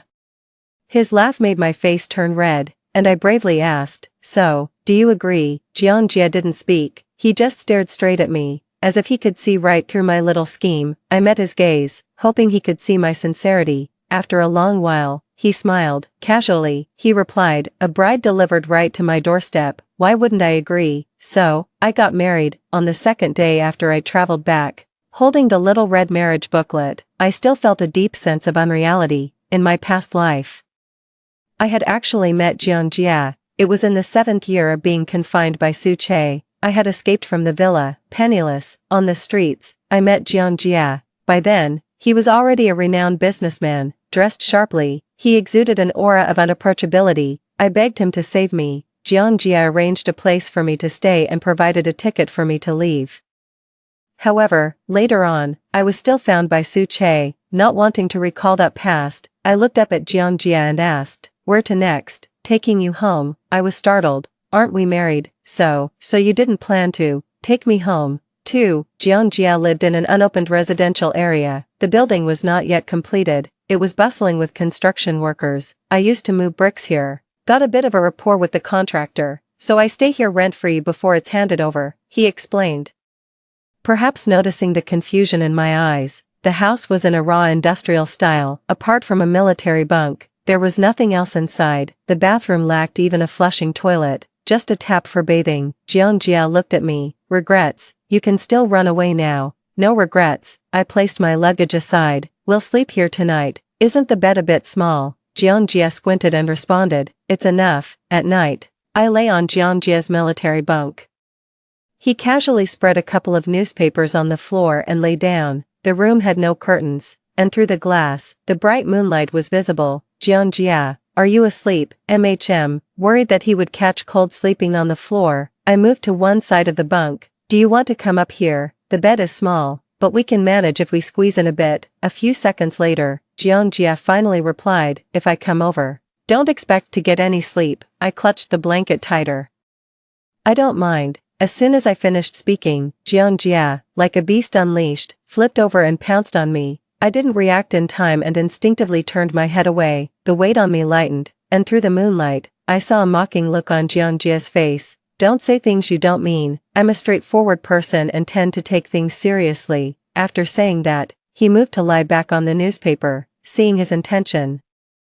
I grabbed the hem of his shirt in one swift motion. My fingers touched his body through the gap. Jang Jia shivered all over, looking at me with a complex expression in his eyes. I bit my lip hard. I really am willing, afraid that he would refuse. I daringly scratched inside a little. Jang Jia's eyes darkened. Now, you've lost your chance. Unlike Su Che, who deliberately worked out in the gym to build his muscles, Jang Jia, who worked year-round, had a naturally tanned and firm body. Full of strength. Finally, I couldn't take it anymore and cried convulsively until he stopped. He roughly kissed away my tears and called me delicate in a dissatisfied tone. Already in severe pain, he didn't offer comfort but instead criticized me for no reason. I was upset, turned over, and didn't want to look at him. He didn't bother with me either and got out of bed to do who knows what. I hugged the blanket, feeling more aggrieved as I thought about it. In my past life, Su Che kept me like a canary for 10 years. Only in death did I find liberation. I thought it was divine mercy, giving me a chance to start over. But Jang Jia seemed like a completely different person. As I was crying, suddenly a hot towel covered my face. Jang Jia had returned at some point, holding a basin and a hot towel. You've been crying. I denied it. No. Jang Jia roughly wiped my face, then turned to wring out the towel. What are you doing? There's no hot water in the house. Can't bathe, so this will make you feel a bit better. I was indeed feeling sticky. Putting aside my anger, I blushed and tried to grab the towel. I can do it myself. Stay put. Jang Jia ignored my attempt, lifted the blanket, and placed the steaming towel on me. After a while, I heard Jang Jia's voice. Don't be mad. I'll be gentler next time. Okay. His voice had a hint of awkwardness. The warmth on my face slowly increased and I curled the corners of my mouth upward. I then covered my face with the blanket. The next day when I woke up, Jang Jia was already dressed neatly. There were 2 buns on the low table. I didn't know when he had gone out to buy them. The hot water is ready. I'll take you to work after you wash up. No need, I can go by myself. Jang Jia glanced at me. There are a lot of workers around here. It's not safe for you alone. He added, call me after work, I'll pick you up.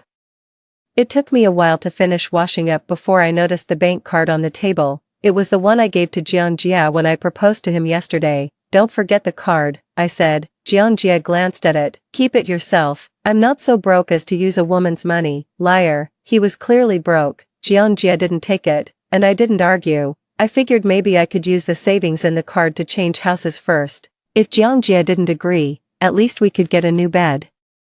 Though it wasn't the golden house of my previous life, looking at Jang Jia gave me a sense of inexplicable security. This good mood lasted until I got to work. As soon as I entered the office, Lu Ying came over with a mysterious air. Xiaoxi, I have good news for you. She lowered her voice. My cousin has taken a fancy to you. Me. She mysteriously pulled me aside. My cousin is no ordinary man. He's super handsome and has a good personality, graduated from Cambridge.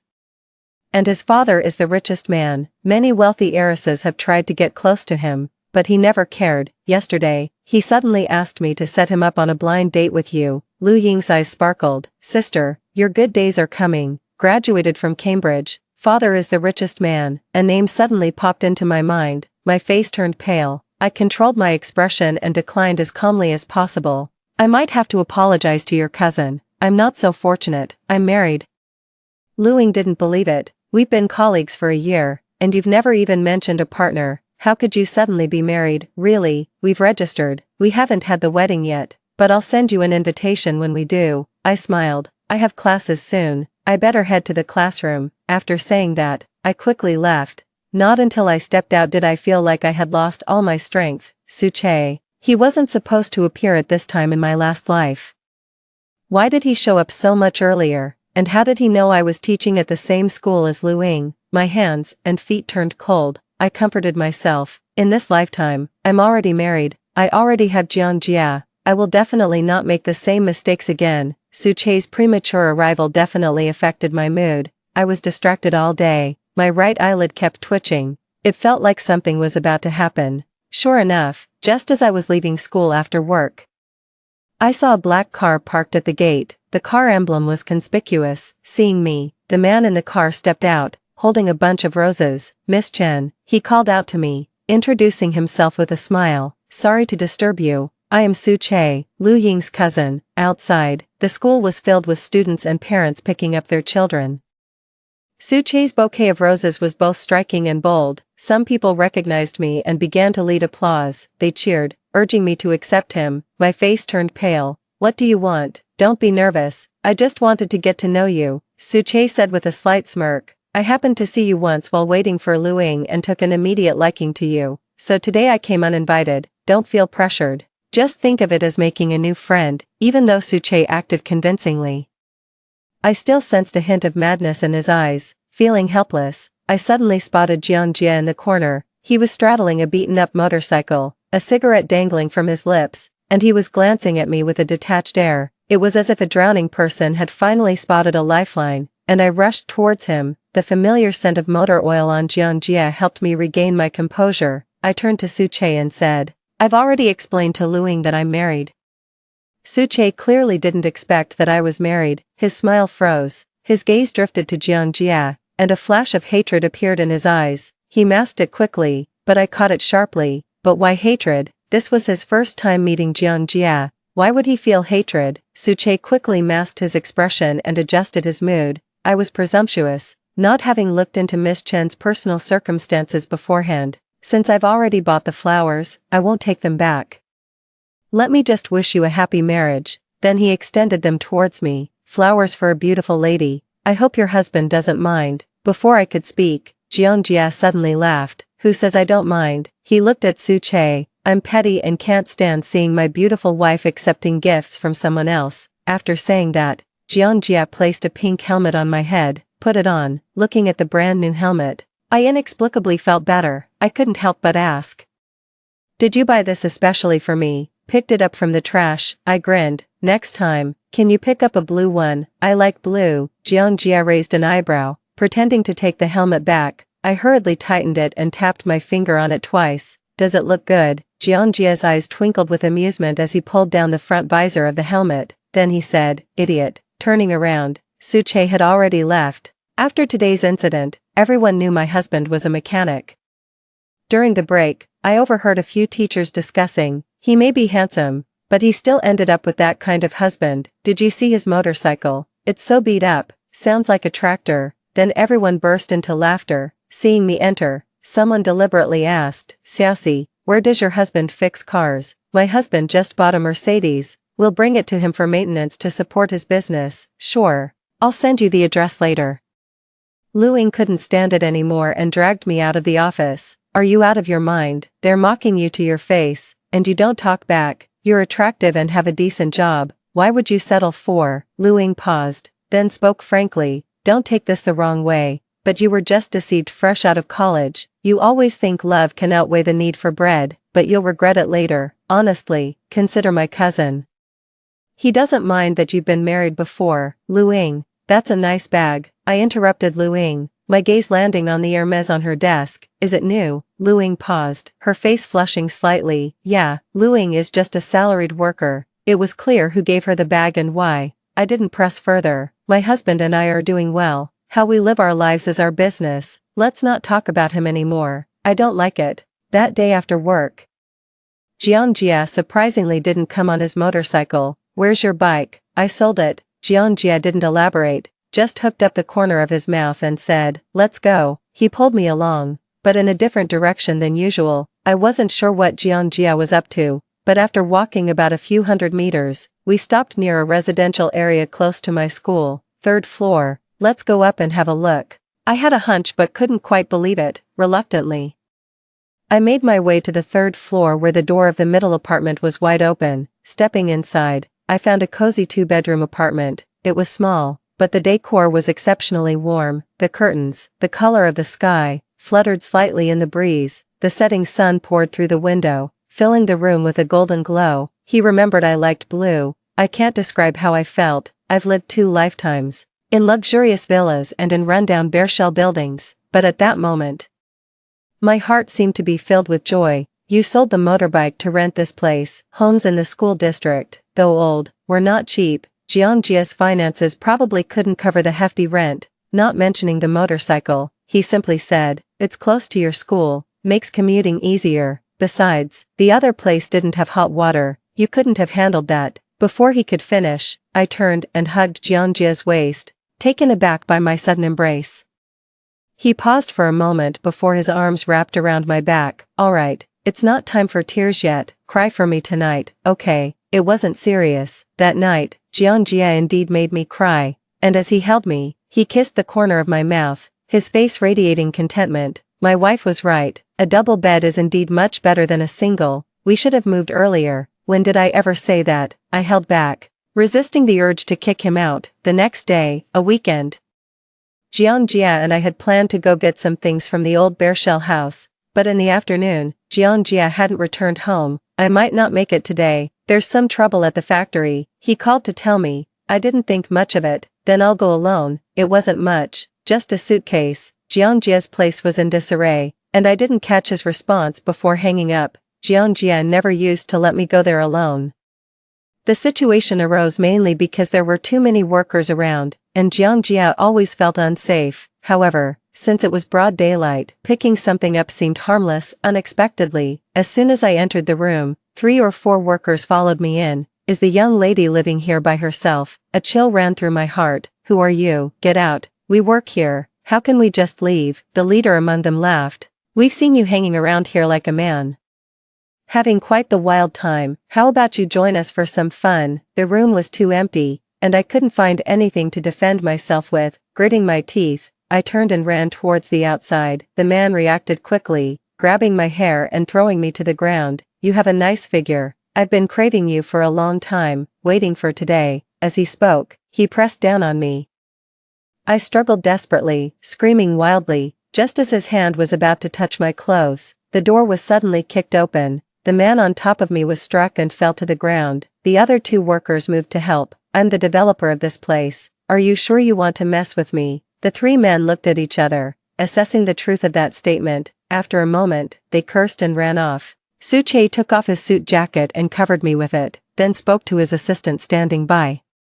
Find these people, and handle it as you see fit. The assistant nodded and left. Suche then looked down. Do you remember me? My hand tightened around the fabric. I don't. Returning the jacket to him, I picked up my suitcase. Thanks for your help today. As I walked past him, Suche suddenly grabbed my wrist. You seem very afraid of me. We're not close. Why should I be afraid of you? That's true. Suche released me. What brings you here? If I'm not mistaken, this building isn't even finished yet. It's none of your business. True, but I'm the developer of this land. Suche stared at me. What if I sue Jang Jia for illegal residency, using that as a pretext? What do you really want? I want you. Suche made no effort to hide his intentions. Chen Xiaoxi, I've told you from the start, I want you. I've also said, I'm married. That's not my concern. I pressed my lips tightly together. He bent down to meet my gaze.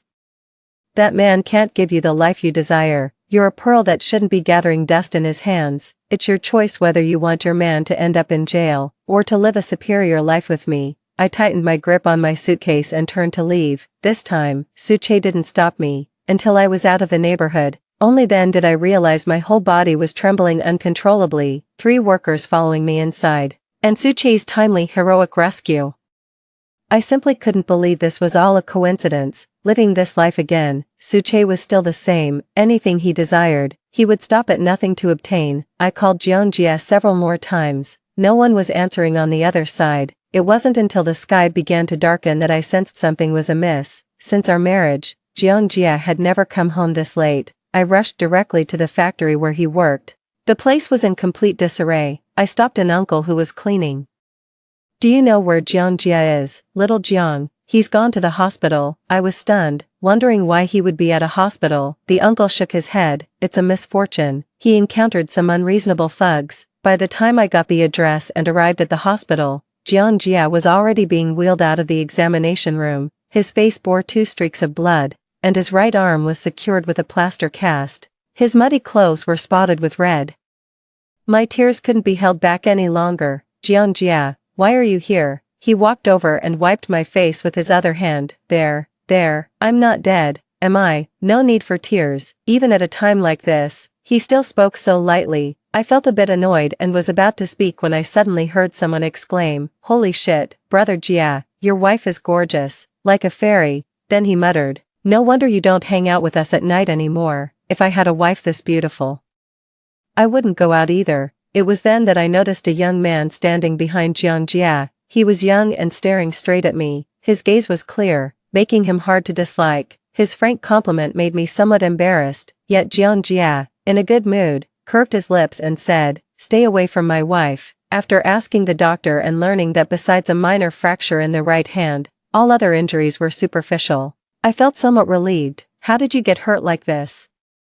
Before Jang Jia could speak, the boy blurted out, "We ran into an unreasonable jerk today. There was nothing wrong with the car," but he insisted that Jia had messed it up and demanded compensation. Of course, we disagreed, so he brought a bunch of guys to smash up the shop. "Didn't you call the police?" "What's the use? That guy clearly has connections, a license plate with 5/8. Only someone with power and money could afford that." 5/8. Suddenly something clicked.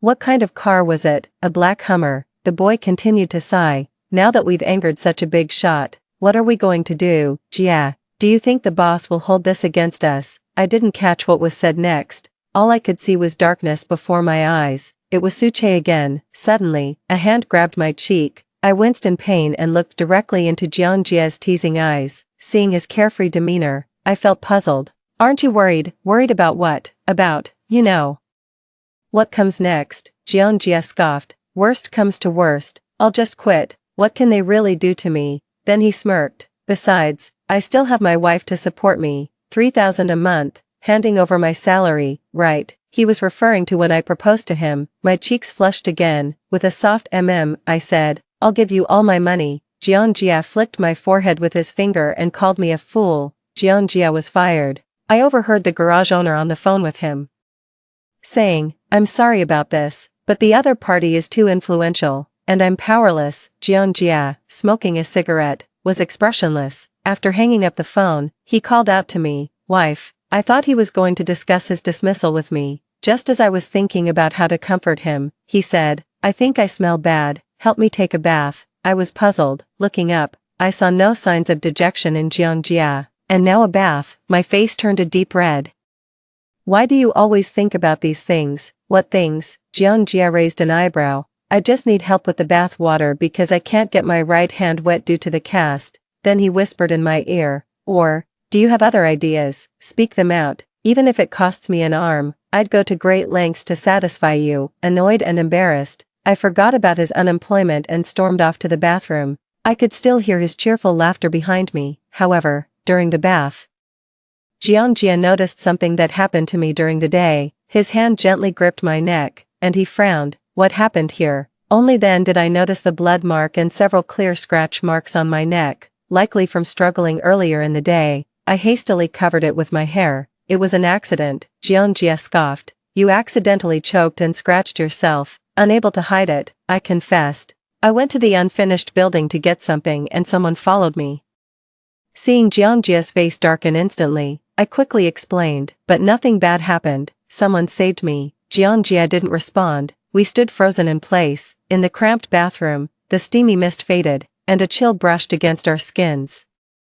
I shivered. Jang Jia then realized and wrapped me in a towel. I tugged at his hand. Are you angry? I shouldn't have let you go alone. Regret and concern were evident in his eyes, but the fault was clearly mine. I couldn't hold back anymore and blurted out everything I knew. It was all Suche's doing. He's the one who sent roses to me at school. The Hummer was his. He deliberately smashed the shop to trouble you. And he was the one who waited to rescue me.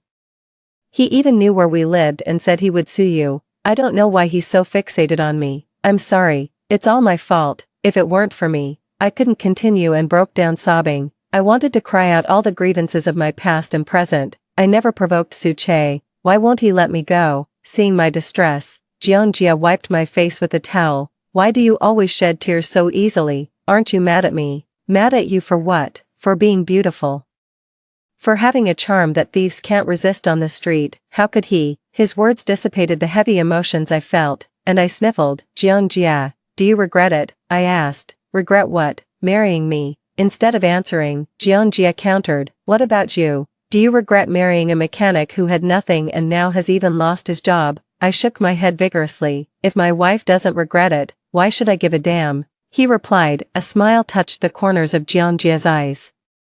My wife, not even impressed by the richest son, chose a nobody like me. She's willing to be with me, even if it means pitching in financially. What do I have to complain about? Hearing this, I felt tears welling up again. In fact, I did start crying. I nestled into Jang Jia's embrace. I love you. Jang Jia stiffened, not expecting my declaration. He pulled me tightly against him and with a hoarse voice, he murmured, your man is right here. After that day, Jang Jia became very busy.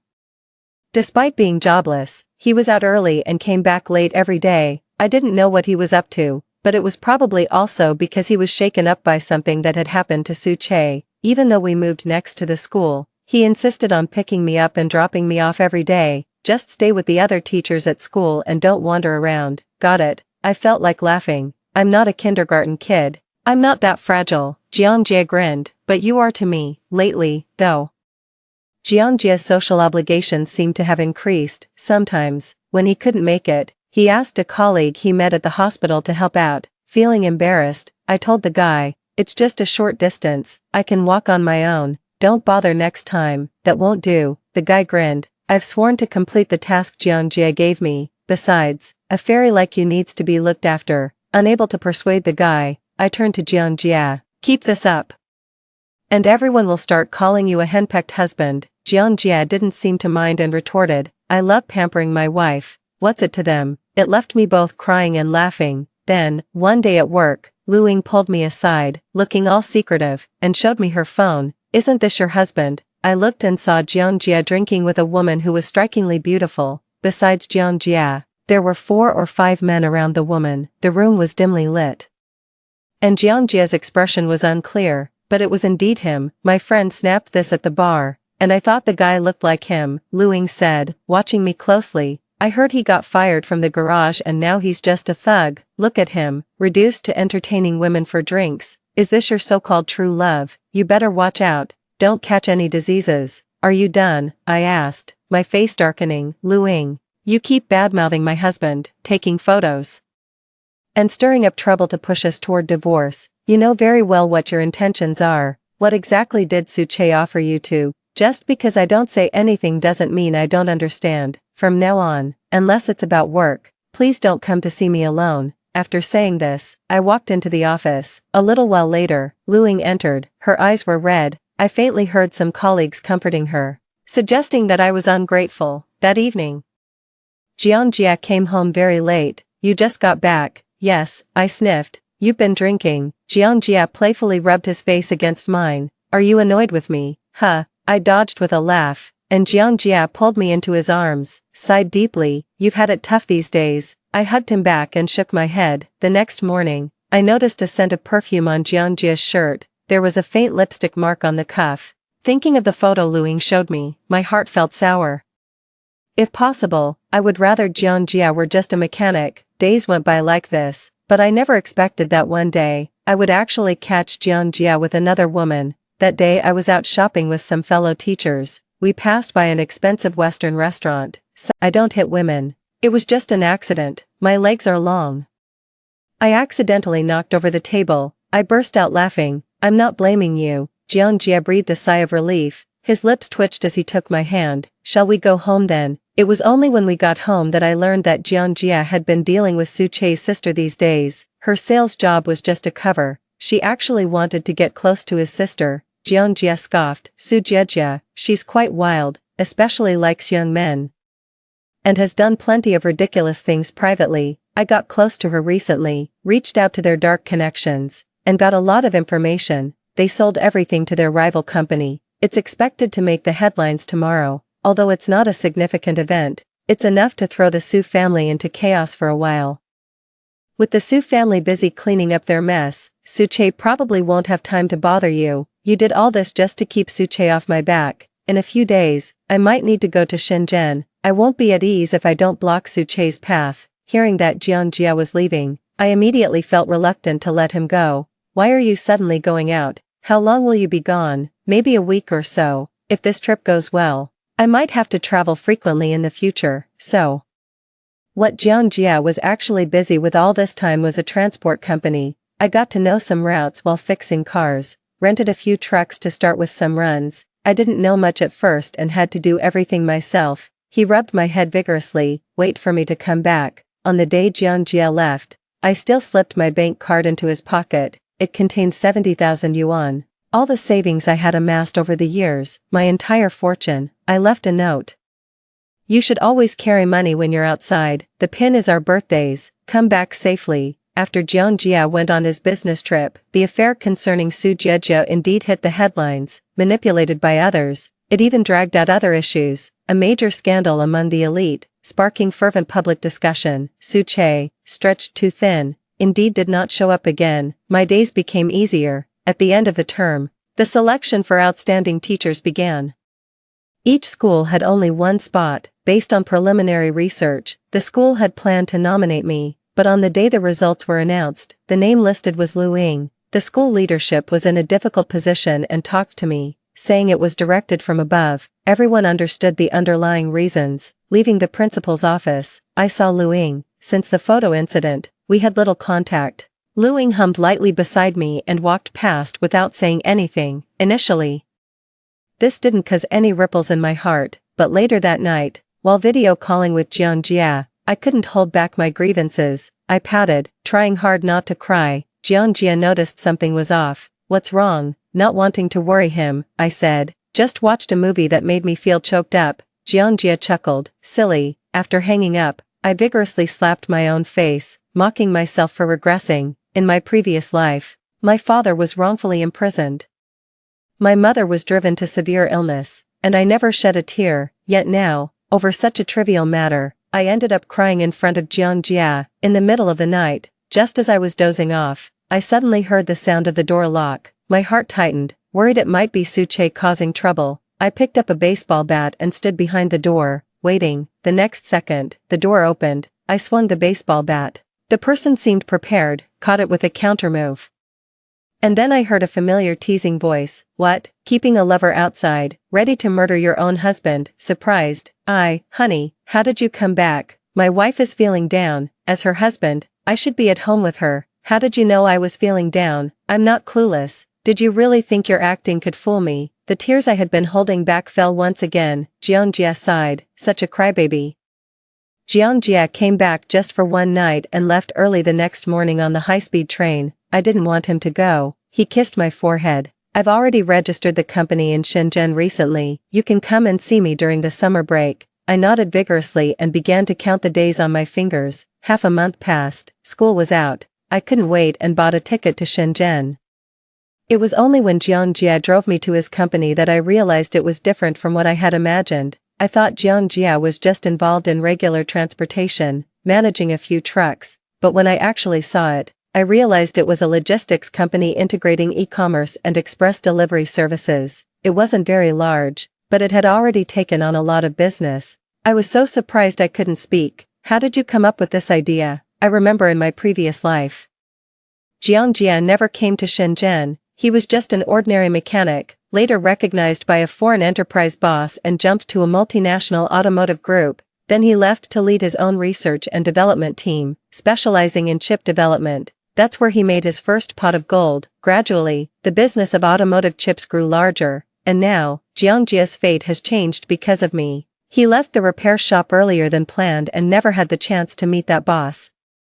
He even moved to Shenzhen to start a logistics business. The e-commerce industry has been growing rapidly here in Shenzhen in recent years, and logistics is a gap in the market. Since I know a bit about cars, I invested the money I made previously into this to give it a try. What Jang Jia didn't mention was that although we lived in Banquet City before, the leading enterprises there were still dominated by the Su family-led group. In that environment, the resistance he would face in starting a business was imaginable. He had to venture out for my sake. On one hand, I felt sorry for him, but I couldn't help but admire his foresight, because I believe that the logistics company Jang Jia started will surely become an indispensable link in the e-commerce sector of Shenzhen. Jang Jia had rented an apartment in advance. It was a small 2-bedroom, about the same size as our house in Banquet City but 3 times the price. The cost of living is high here. And all my money has gone into the company, Jang Jia said with a rare hint of embarrassment. I've used the money in your account. It was yours to begin with. Jang Jia kissed the corner of my mouth. In the future, my salary will all be yours. The company was registered, and naturally, he couldn't keep running back and forth. I didn't have much affection for Banquet City. After discussing with Jang Jia, I decided to resign and move to Shenzhen. I stayed until the school term started, then went back to school to handle my resignation. By then, Jang Jia's logistics company had begun to take shape, and as a pioneering entrepreneur, he was even invited for a few interviews. An old colleague who once talked about getting Jang Jia to maintain a Mercedes-Benz came over to greet me when she saw me. We saw your husband on TV the other day. I always said Jang Jia had potential, and look, he's really made something of himself now. Another colleague joined in. We must say, Xiaoxi has unique insight. If you know any other outstanding young people, you should introduce them to us too. I scanned the crowd gathered around me. They were the same group who had talked behind Jang Jia's back that year. I didn't want to have too much to do with them. Just as I was about to exit the school gates, I suddenly heard someone calling my name. It was Lu Ying, dressed in a black uniform skirt. She quickly approached me. Her tone was somewhat stiff as she immediately said, I previously took advantage of some small benefits to pair you up with my cousin, and I owe you an apology. I pursed my lips. No need to apologize to me. Wait, Lu Ying grabbed my hand. Xiaoxi, I'm sorry, I was forced to do it. After hearing those words, I lost consciousness. When I woke up, I found myself lying on a bed. The mattress was soft. The room was spacious, with roses blooming outside the floor-to-ceiling windows. This was the villa I had lived in for 10 years. My mind was momentarily confused. I couldn't distinguish the events of these 2 lives. Could it be that I hadn't died? Was I still in the villa, and everything had just been a dream? While I was lost in my thoughts, the door to the room was pushed open. Su Che entered. Awake, I subconsciously tried to get up, only to find myself completely weak and unable to muster any strength. Stop struggling, you can't move. I thought of Lu Ying before I passed out. Is it you, Su Che? Do you realize that depriving someone of their freedom is illegal? After I spoke, Su Che burst out laughing as if he had heard a joke. Depriving freedom? Chen Xiaoxi, you were always mine. He approached me, his eyes filled with obsessive madness. You don't understand. We have always been a couple, living right here. At that moment, I finally understood why, despite my careful avoidance, I still couldn't escape Su Che. It turns out, he was reborn too. I calmed down completely. Always a couple, Su Che. Every day I spent with you felt like an eternity. It was worse than death. If it hadn't been for your threats about my parents, why would I ever live here with you? Hearing my words, his face filled with shock. You, that's right. I remember everything from before. I looked at Su Che. So in this lifetime, I won't give you any chance to hurt me again. How could I bear to hurt you? No, Xiaoxi, you love me. We were together for 10 years. It was my fault. I shouldn't have left you alone in that villa. Otherwise you wouldn't have. He didn't finish his sentence, but I knew. He meant to say otherwise I wouldn't have died. Hearing this, I wanted to laugh. Su Che, don't you understand why after my parents died, I still stayed by your side? It was because I was gathering evidence. To avenge my parents, I have to see you go to prison. How else could I be satisfied? You wanted to know why your company's secrets were leaked, why those dirty deeds you thought were perfect were known to the police. It was all because of me. My goal is to make you pay for your crimes. Enough, not enough. I decided to spill it all at once. After you went to prison, the fire was set by me. I wanted you to lose everything, including everything you touched. The already tainted me. Why did I love you so much, in my previous life? I refused Suche's pursuit. He tricked my father into taking a high-interest loan and then forced me to be with him. My father didn't want me to suffer and turned himself in. My mother, overwhelmed with anger and deteriorating health, was cut off from medical resources by Suche, forcing me to move into the villa. I looked at Suche and coldly laughed. Love, you don't even deserve to speak of it. After saying that, I got up from the bed, moving my restricted limbs. Suche was stunned. How can you? How can I move? I looked at him emotionlessly. In my last life, you drugged me, causing me to lose my honor to you. How could I make the same mistake twice? With that, I signaled outside. Hidden police officers broke through the door. Suche was frantic, still pleading with me. Xiaoxi, let's forget everything and start over. Okay, I don't care about what you did, I forgive you. I said softly as I saw Jang Jia slowly appearing at the door. I quickly ran over. As I passed by Suche, I whispered, but I don't forgive you. Suche was taken away, feeling as if all my strength had left me. I collapsed into Jang Jia's arms. Husband, is there anything you want to ask me? Jang Jia shook his head. It's all in the past. Yes, it was all in the past. All the rights and wrongs had nothing to do with me anymore. From now on, I am simply Jang Jia's wife. When you have time, can we go visit my parents? I asked. Jang Jia smiled slightly and replied, sure.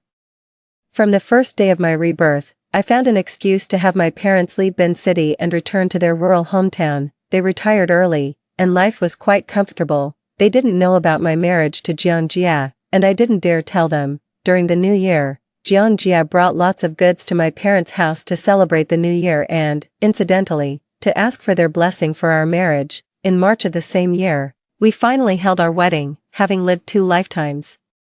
It was the first time I wore a wedding dress. Jang Jia's parents had passed away, and he had grown up without any relatives. Only my parents came from both sides. As the man bowed and served tea, calling out Mom and Dad, I clearly saw the tears in his eyes. Somehow, I suddenly thought of my previous life. When I died, Jang Jia was nearly 40 and still alone. He had never been involved in any scandals. He seemed more like a celestial being, pure and detached from earthly desires.